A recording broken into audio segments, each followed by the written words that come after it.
మహాశివరాత్రి సమీపిస్తున్న వేళ తెలంగాణ వ్యాప్తంగా శైవ క్షేత్రాల్లో భక్తుల సందడి మొదలైంది. అనేక ఆలయాల్లో అభివృద్ధి పనులు వేగంగా సాగుతున్నప్పటికీ రాజన్న సిరిసిల్ల జిల్లాలోని ప్రఖ్యాత శైవ క్షేత్రం వేములవాడ రాజన్న ఆలయం అభివృద్ధి పనులు మాత్రం కూల్చివేతల దగ్గరే ఆగిపోయాయి. కోట్ల రూపాయలతో చేపట్టిన ఆలయ పునర్నిర్మాణం మధ్యలో నిలిచిపోవడంతో భక్తుల్లో గందరగోళం నెలకొంది. ఇరుకైన సందుల్లో నుంచే దర్శనానికి వెళ్లాల్సి రావటం, చుట్టూ శిథిలాల మధ్య పూజలు జరగటం ఇప్పుడు చర్చనీయాంశంగా మారింది.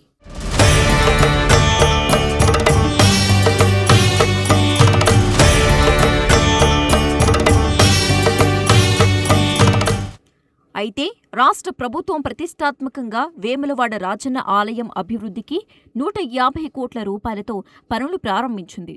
భక్తులకు సౌకర్యవంతమైన దర్శనం, విలాస ప్రాంగణాలు, ఆధునిక వసతులు కల్పించాలనే లక్ష్యంతో ముందుకు వెళ్ళింది. కానీ సరైన బ్లూ ప్రింట్ లేకపోవటం, ముందస్తు ప్రణాళికల లోపం ఇప్పుడు ఈ అభివృద్ధి పనులకే అడ్డంకిగా మారినట్లు విమర్శలు వెల్లువెత్తుతున్నాయి.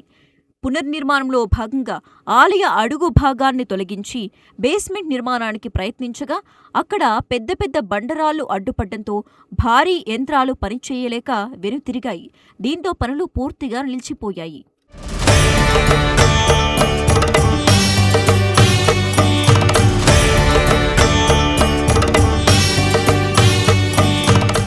ముందుగాల ఒక పక్క ప్రణాళిక ఉండాలి.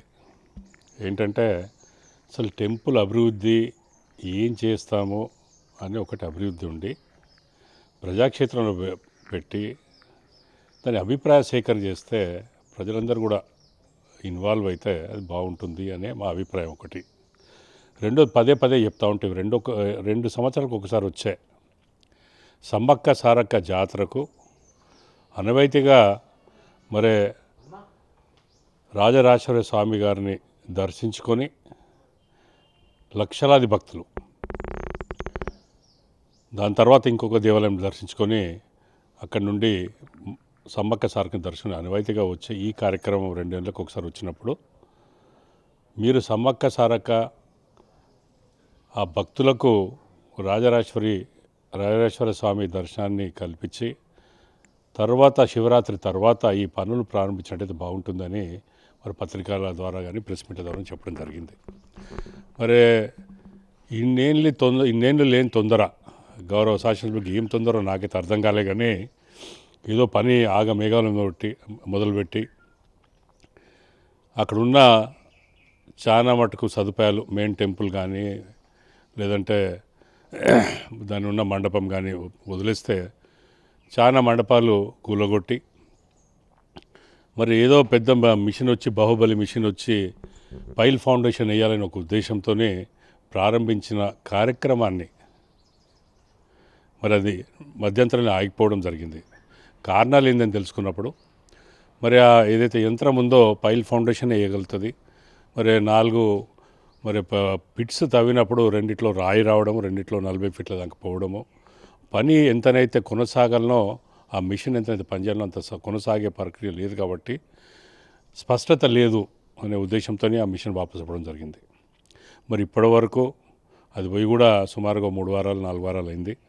ఇప్పటివరకు దాని మీద ఏం స్పష్టత లేదు. అసలు మీరు ఓపెన్ ఫౌండేషన్లో వెళ్తారా అయితే దాన్ని ఎట్లా చేస్తారనే ప్రణాళికనైతే మాత్రం పబ్లిక్ చాలా కన్ఫ్యూజన్లో ఉన్నారు. రెండో ఇష్యూ వచ్చే వరకు మరి 3 నెలల్లోనే ఇది క్లోజ్ చేసే అవసరం ఏమొచ్చిందో నాకు తెలియదు. కానీ అసలు మీ ప్రణాళిక ఏంది? ఎందుకంటే 76 కోట్ల ప్రాజెక్ట్ అన్నారు ఫేజ్ 1లో. ఆ ఫేజ్ 1లో 76 కోట్ల ప్రాజెక్టు ఆ కాంట్రాక్టర్ 56 కోట్లకే లెస్లో వేసాడని తెలిసింది. మరి ఆ ప్రక్రియ, ఆ ప్లాను విఫలమైనప్పుడు ఇప్పుడు ఓపెన్ ఫౌండేషన్ వేయాలంటే ఎంత లోతు పోతారు, దానికి ఎస్టిమేట్ ఎంత పెరుగుతుంది, తర్వాత మరి దానికి కాల పరిమితి ఏంది, ఈ డబ్బులు గవర్నమెంట్ ఇస్తుందా, ఇంకేదన్నా విధంగా మీరు తీసుకొచ్చే ప్రక్రియలో ఉన్నారా అని స్పష్టత ప్రజలకు తెలియవలసిన అవసరం ఉంది. భక్తులతో పాటు మరి మన అక్కడ సుమారుగా ఒక 5,000 మంది చిరు వ్యాపారులు కానీ, హోటల్ వారు కానీ, లాడ్జింగ్లు కానీ, రకరకాల వ్యాపారస్తులు మరి వేములవాడ పట్టణంలో వారి ఉపాధి పొందుతూ ఉన్నారు. వారికి కూడా ఈ సమ్మక్క సారక్క సీజన్లో ఈ 2 సంవత్సరాలలో ఏదైనా నష్టం వచ్చినా ఇప్పుడు రికవర్ చేసుకునే ఈ ప్రక్రియలో వారికి మరి ఇబ్బంది పెట్టే కార్యక్రమం ఈ మన గౌరవ శాసనసభ్యులు చేశారు. అందుకని ఇలా మీకు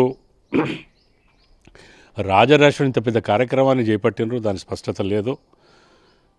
పాత గవర్నమెంట్లోనే బద్దిపోచమ్మకు మరి సుమారుగా 1 ఎకరం సేకరించి అందరినీ మెప్పించి సంతోషంగా పంపించి మరి కార్యక్రమం అన్నీ రెడీ పెట్టితే గత 2 సంవత్సరాలలో ఇప్పటి వరకు దాన్ని పూర్తి చేసిన దాఖలాలు లేవు. ఇంకా ఎంతకాలం అవుతుందని కూడా తెలిసే పరిస్థితి లేదు. అందుకని ఇప్పటికైనా మరి గౌరవ శాసనసభ్యులు ఒక స్పష్టతతోని పనిచేసి మీకు ఉన్నా కూడా మరి ప్రజలకు కూడా తెలియవలసిన బాధ్యత మీపై ఉన్నది. అందుకని ఇవాళ మరి రాజరాజేశ్వర స్వామిని మరి ఒక మొత్తం రేకులు పెట్టి నిర్బంధించే కార్యక్రమం ఏదో అయ్యగారులు పోయి పూజ చేస్తున్న పూజ కార్యక్రమం చేసినా కూడా భక్తులకు దూరం చేసిన మరి ఆ ఘనత మీకే దక్కుతుంది. ఎందుకంటే స్వామిగారు భక్తులను చూస్తలేరు, భక్తులు స్వామిగారు చూస్తలేరు. ఇది ఎన్నేళ్ళు మీరు మరి రాజరాజేశ్వరుని పగ తీసుకోదలుచుకుంటారు అని మీ ద్వారా నేను వారిని ప్రశ్నిస్తూ ఉన్నాను. ఆలోచించండి అలా. ఎందుకంటే ఏదో 3 నెలల్లో 6 నెలల్లో ఏదో చేయగలుగుతామంటే బాగుంటుండే. పరిసర ప్రాంతాల్లో మీ ప్లాన్ ప్రకారం అన్నీ చేసి తర్వాత గుడి బంద్ చేసి అప్పుడు ఒక 6 నెలలు 3 నెలలు అంటే భక్తులకు కూడా నిజంగా కూడా ఒక నమ్మిక ఏర్పడుతుండే. బట్ ఈరోజు అస్పష్టత, అసలు ఎప్పుడు అవుతుంది అనే స్పష్టత వారికి కూడా ఉందా లేదని నాకు అనుమానమే. వాస్తవంగా నాకున్న అనుభవం ప్రకారం కన్స్ట్రక్షన్లో సుమారుగా ఈ 56 కోట్లు 300 150 కోట్లు అయితే 200 కోట్లు అవుతుంది కూడా తెలియదు. ఇది వచ్చే 2 సంవత్సరాలు చేస్తారా 3 సంవత్సరాలు చేస్తారా స్పష్టత కూడా లేదు. ఎందుకంటే ఒకసారి ఓపెన్ ఫౌండేషన్ అయిన తర్వాత ఆ భూమిలో కింద ఉన్న ఛాలెంజెస్ డిఫరెంట్గా ఉంటాయి. దాని బ్యాక్ ఫిల్లింగ్ మరి మొరం చేయాలి, ఊరికి ఏదో చేస్తే కాదు. ఏదో కొత్త టెక్నాలజీ అని ఏదో ఫేజ్ 2లో 3లో ఉన్న ఒక గోపురాన్ని ఏదో పని జరుగుతులేని తూతుమందరకు మొదలుపెట్టారు. దాన్ని ఎక్స్పెరిమెంట్లో చేస్తూ ఉన్నారు. అందుకని మేము శాసనసభ సభ్యులు గారిని ఒకటే డిమాండ్ చేస్తూ ఉన్నాం. దయచేసి ఈ మన రాజరాజేశ్వర స్వామి దేవస్థానం ఏ కాల పరిమితిలో ఓపెన్ చేసి భక్తులకు దర్శనం చేసుకునే భాగ్యాన్ని కల్పిస్తారని మీ ద్వారా వారిని అడుగుతాను.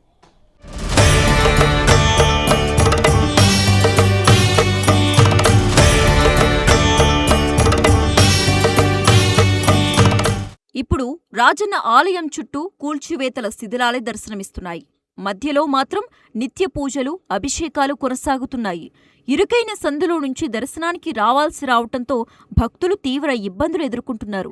పనులు ఎప్పుడు తిరిగి ప్రారంభమవుతాయన్న దానిపై ఇప్పటి వరకు స్థానిక ఎమ్మెల్యే, ప్రభుత్వ విప్ ఆది శ్రీనివాస్ నుంచి గాని, ఆలయ ఈవో గారి నుంచి స్పష్టమైన ప్రకటన లేదు. ఇదే సమయంలో జనవరిలో సమ్మక్క సారలమ్మ జాతర, ఆ తర్వాత మహాశివరాత్రి ఉత్సవాలు ఉండటంతో భారీ భక్తజనం వేములవాడకు వచ్చే అవకాశం ఉంది. సమ్మక్క సారలమ్మ జాతరకు వెళ్లే భక్తులు ముందుగా రాజన్నను దర్శించుకోవటం ఆనవాయితీగా వస్తూ ఉండటంతో ఇరుకైన మార్గాల్లో పరిస్థితి ఏంటన్నది స్థానికులను ఆందోళనకు గురిచేస్తోంది.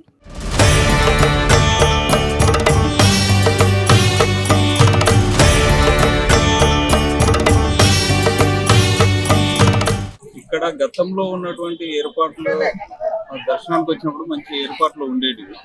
ఇప్పుడు ఏదో గుడి యొక్క పునర్నిర్మాణం అని చేపట్టి ప్రజలకు భక్తులకు కొద్దిగా అసౌకర్యంగానే కనపడతా ఉంది. ఇంకా ముందు ఇక్కడ సమ్మక్క జాతర ఉంటది కాబట్టి ఇక్కడికి వచ్చిన తర్వాతనే సమ్మక్క దర్శించుకునే ఆనవాయితీ ఇక్కడ ఉన్నటువంటి భక్తుల్లో నెలకొన్నది. మరి రేపు ఈ రకమైనటువంటి అరాకొర ఏర్పాట్లు ఉంటే మాత్రం భక్తులు చాలా అసౌకర్యానికి గురిగా తప్పదు. కాబట్టి ప్రభుత్వం దీని మీద తక్షణమే చర్యలు చేపట్టి భక్తులకు ఇబ్బంది కలగకుండా చూసుకోవాలనేది మా యొక్క అభిప్రాయం. మీకు ఎలాంటి అసౌకర్యాలు కలిగినాయి అంటే ఇక్కడ చూస్తూ ఉంటే అసౌకర్యాలు అంటే ఒక సిస్టమేటిక్ అయితే లేదు. మళ్ళీ పోతే అపరిశుభ్రత ఎక్కువగా ఉంది. ఈ అపరిశుభ్రత వాతావరణంలో ప్రజలకు ఇబ్బంది కలిగే ఇది అయితే ఉంటది. శుభ్రత లేదు, ప్లస్ లైన్లో కూడా క్యూ లైన్లో కూడా ఎక్కడ కూడా క్రమ పద్ధతిగా లేకుండా ఉండడం వల్ల ఇక్కడ భక్తులు ఇబ్బంది పడే అవకాశాలు మాత్రం కనపడతాయి.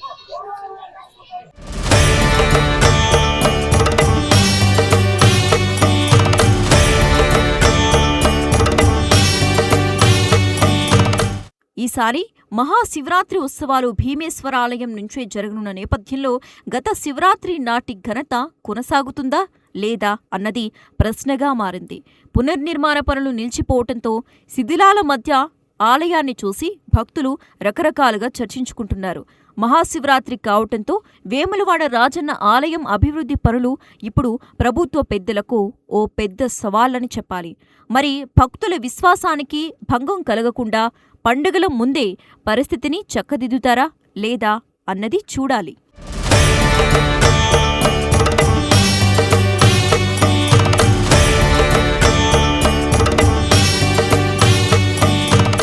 నుంచి దర్శనానికి వచ్చినాం. ఓకే, గుడ్, బాగుంది దర్శనం. కాకపోతే టెంపుల్ డెవలప్మెంట్ చేస్తారు కాబట్టి కొంచెం ఇద్దరు మన గుళ్ళ పెట్టారు. అయినా ఓకే, సంతోషం, బాగుంది. మొక్కుబడులు ఓకే, ఎక్కడ ఇబ్బంది లేదు, శాంతంగా మంచిగా ఉంది. గుడ్. భీమన్న గుళ్ళే రాజన్న గుళ్ళే ఏమన్నా డిఫరెన్స్ ఏం లేదు, సేమ్ ఉన్నది. పేరు ఒకటే చేంజ్ కానీ సేమ్ దర్శనం, సేమ్ దేవుడు. బాగా సంతోషంగా రావచ్చు, సంతోషంగా పోవచ్చు. పేరు రవి, హైదరాబాద్. దర్శనం బాగా జరిగింది. పాత టెంపుల్, కొత్త టెంపుల్ రెండు బాగున్నాయి. ఫెసిలిటీస్ కొంచెం డెవలప్ చేస్తాం. Thank you.